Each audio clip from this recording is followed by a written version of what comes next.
Hello and welcome back to Rolling Solo. My name is Adam Smith and this is A Ship in a Storm. We are in the final round. We made it all the way to the end.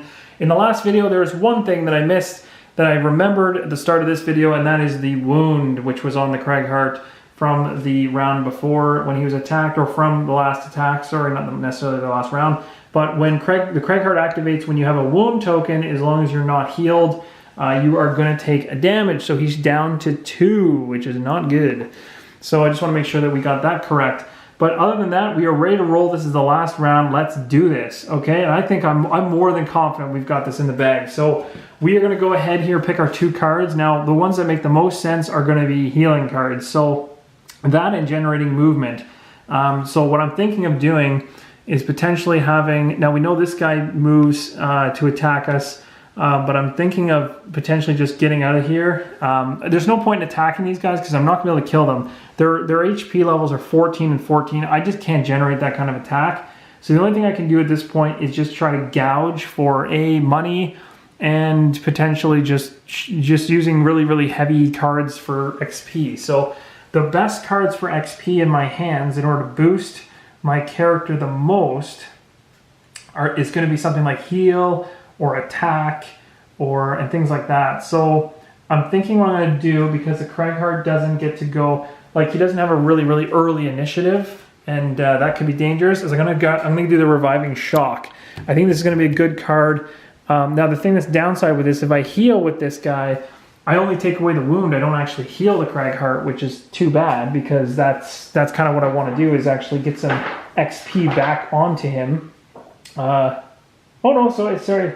It says if heal ability is used on a wounded figure, the wound token is removed and the heal continues normally. Nice. So we can use this. We can get rid of the token and we can actually heal the Craighart as per normal. It's perfect. So we'll use that. We also want to go early because we want to be ahead of everybody else. So 18 will help us to do that. I don't know if it'll guarantee it, but it sure helps. And then the plan is to move and to also go invisible. That is the next plan. I've kept my cloaks for the last round. There's a strategic reason for that. These guys are so far away from everything that I'm going to go invisible at the end. They're all going to run around looking for someone to focus on. They're going to start heading this way, and we should be okay. We should be okay, and we can always lose cards from our hands in order to negate damage against Barty and his drill attacks and whatnot. So we'll see, but I think we're okay.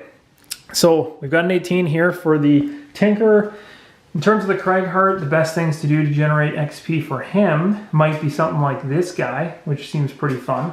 Now, if I look at these, I won't have a leaf element generated to really use this one, but I would get 1 XP from it.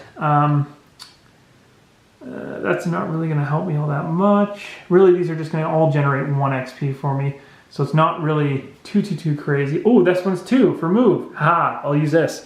So this will allow me to move and destroy obstacles and disarm all traps move through. So that's kind of cool. We'll just do that. That'll be fun, right? Running around, breaking stuff. We can just jump. And then it wouldn't be bad to have a decent heal as well, so that we're ready to go. Because we don't want to get, just depending on how things go, we'll see. This is going to be interesting because I don't know how this is going to pan out based on the initiatives. We are in the 12th round, guys. Because we are in the 12th round, we are on even numbers. So it is going to be the lowest initiative that is going to spawn. So far we have a Wind Demon. Well, that's really crappy because Wind Demon is going to show up right there. That's really not good. We have a 28 for the Lurker, and we have a 58. All right, so we know the Frost Demons are still in play. The Lurker is still in play. The Wind Demon is now in play. So the Wind Demon is going to show back up on the board, but now he is an elite character. So he's going to be at 8 health and 2 shields. But we're in the last round, so we're not really focused on killing him. We just got to survive. When the Wind Demon comes into play, everyone gets +1 on their movement. Got to remember that. That's kind of handy. The Wind Demon is going to go first. Bad situation. So what is the Wind Demon going to do? Well, the Wind Demon doesn't like us. He's going to attack us and heal himself, which is pointless because he's not going to have any damage on him. He's going to consume wind, which we don't have, so we don't have to worry about it. But the main thing is he's going to attack, and he's going to attack with -1. His attack is 4, so it's a 3. He attacks from range, and he's got a range of 4, 1, 2. So he can hit either of us, but he's going to obviously focus on the Tinker. from this distance, and he can draw a line from a corner to that corner, so he's got the line of sight. So he's going to go ahead and do this attack. He doesn't need to move or anything, so it's going to be 4, -1 is 3, and then whatever we pull. So 4 damage going to the Tinker. So what I'm going to do in this instance is I'm going to take the damage because we're on the last round, so I don't really care. To take 4 damage to bring him down to 1. I could lose a card as always, but I'm choosing to take the damage because that just lines up nicely. And then from now on, when I take damage, I'll lose cards because we're in the last round, so we just got to survive this. So that essentially covers his attack, and that's it. So now the Wind Demons are done. 1 enemy down in terms of coming after us. Things are getting nasty. Next person in initiative order is the Tinker. So the Tinker is a little angry right now with the Wind Demon who's just done this to him. And he's going to shoot back with a massive attack. Now, can he get to him? No, he cannot. He is 3 away. So that's a little too far for him. Now, one thing he could do instead is he could heal himself for 2, which isn't a bad idea. So I'm going to go ahead and going to heal. So let me think about that strategy-wise. If Lurker goes next. Yeah, that'll work. Okay, so I'm going to go ahead. I'm going to heal for 2. I'm going to heal myself. No, I'm going to heal the Cragheart because the Lurkers go before the Cragheart, and the Lurker's going to come after the Cragheart because I'm going invisible at the end of the Tinker's turn. So I'm healing my friend, the Cragheart. I'm doing this right now. It's going to give the Tinker 2 XP. It's going to boost him to 4. It's going to also remove the wound token from the Cragheart, which is awesome. And, oh, sorry. Yeah, so that happens. And then, of course, the Cragheart gets the benefit of the 5 heal. So he goes from 2 all the way up to 7 so that he can handle it. Because he only got 2 cards, we want him to have the ability to handle whatever attacks come his way because he is next. And then, so we've done this. So this is gone and consumed and lost. We gain the XP for it. And now we have an attack, too, we can use just for fun. We'll take a pot shot at this guy because he ticked us off. So we're going to attack the Wind Demon. The Wind Demon has a shield of 2, which is pretty much going to negate this entire attack, but I'm going to do it anyway. Just for fun. It's a 0, so nothing happens, but the Wind Demon is poisoned and the leaf element goes up. So now we've got a poison marker on the Wind Demon, which really doesn't matter that much. He's pretty much done because he's already gone. So then this card is now discarded. All right, and then we're going to move to the Lurkers. There's only 1 Lurker on the board left, and he's right there. Oh, sorry. Sorry. Before we go to the next character, the Tinker is going to put on his Cloak of Invisibility. During your turn, go invisible. He no longer wants to be a part of this silliness, and he is leaving the board. So he's putting the invisibility token on, and of course, like a true hero, he's running into the darkness. So he is now gone. And then the Lurker is going to go ahead now. It's his turn in the initiative. He's going to move. He gets a +1 on the Lurker's move of 3, so that's 4. He's obviously focusing on the Cragheart. He's going to get right next to me. He's going to go ahead and attack me, which is not going to be fun. So he's going to go ahead and attack. It's going to be a -1 on the 4 that he's doing. So that 4 is going to be a 3. And then he's going to go ahead and pull a card. Nothing! Haha, sucker! So nothing happening to the Cragheart there, and we that's awesome. that's the greatest. There's nothing better than like the really annoying Lurkers that have been constantly bombarding us the entire game, getting the nulls. It makes me so happy inside. I cannot express my joy. So anyway, nothing happening to the Cragheart there, so that's great. That is the end of the Lurker's turn, and we now move to the Cragheart. The Cragheart is going to I don't know, what can we do here to gain some, this is probably this is the best in terms of us generating something. We could do this, Clear the Way one would be kind of fun.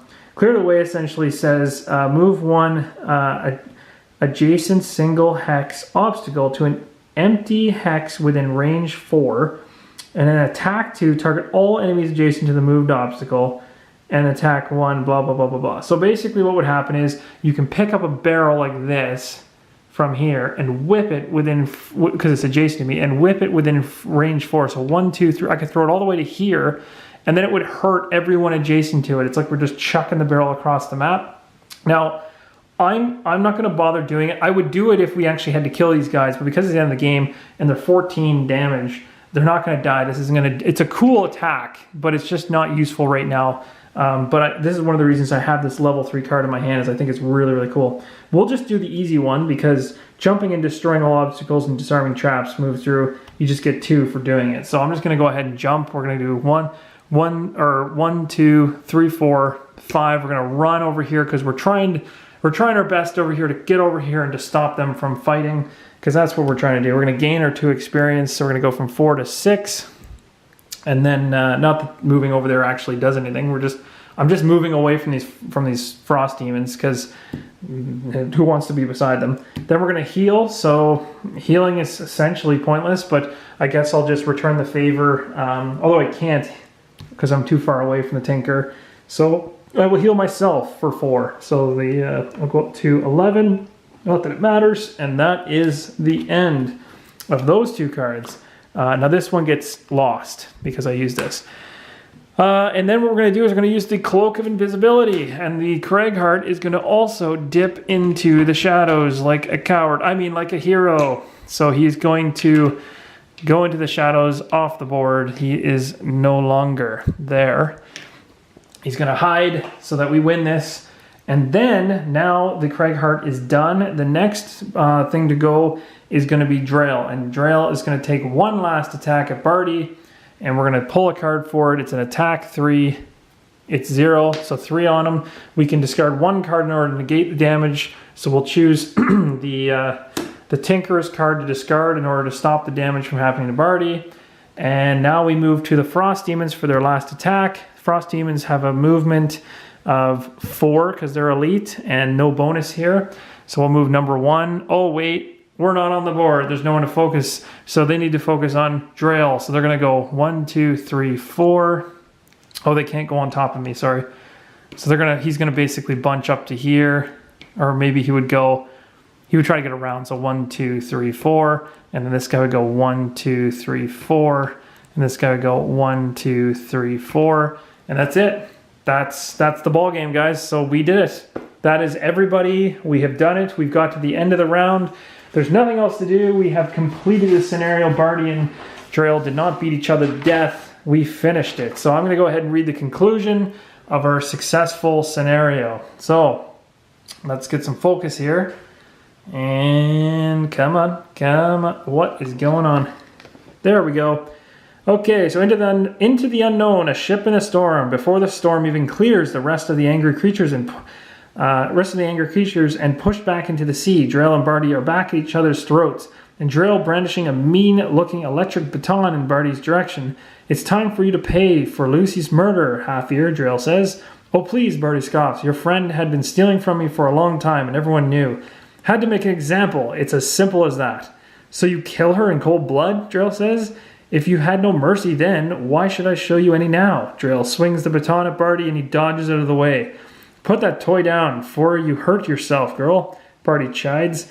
Do you think those mercenaries you tricked will side with you on this one? You poor saps need to navigate to dry land.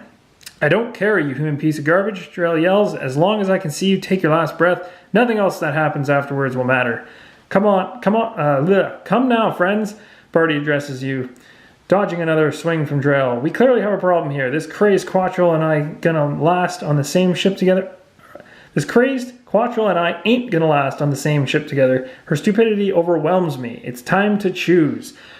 And then we get our rewards. So in the next upkeep video, guys, I'm going to talk about the rewards we get. We seem to have gained a Storm Blade. Sounds pretty cool. We're each going to also gain an extra bonus of 10 experience on top of the scenarios experience of bonus of whatever that is we're at now. Because now that we've moved to level 3 monsters and we're at a higher scenario level, and I'll just go grab this. I'm kind of excited to see. But in solo play, we were playing against monster level 3s. So now our bonus experience is going to be 8. So we're getting 8 experience plus whatever our characters have, which is like 6 for the Craighheart, 4 for the Tinker, and we get 10 experience on top of that. So we're really boosting ourselves up. We get a Stormblade, which is also really cool, and then we're left with a question. Now, this is on Board Game Geek currently in terms of what you guys want to do next. So go ahead. If there is time to still do this, then go ahead and vote. Otherwise, you will see me in the next upkeep video as we talk about the in-between game as we get our characters ready for the next scenario to be released. and that is to be determined at this point. So until next time, guys, I hope you guys are enjoying it. If you really enjoyed this scenario, this is the first time you've seen the channel, first time you've ever watched any Gloomhaven stuff, or maybe you've been following it forever from the very beginning. I want to thank everybody that has. I want to thank you guys for your feedback, for your comments. I want you to know that I appreciate everything I get, and I do not take it as negative criticism. I do enjoy you guys coming along on the journey, and I want you guys to be a part of the channel and feel that you're free to talk about anything and everything you see. So feel free to continue doing as you're doing, and never feel like I don't want to hear your opinion. So until the next video, guys, thanks for watching. Please like and subscribe, and I'll see you in the next one. Keep rolling solo.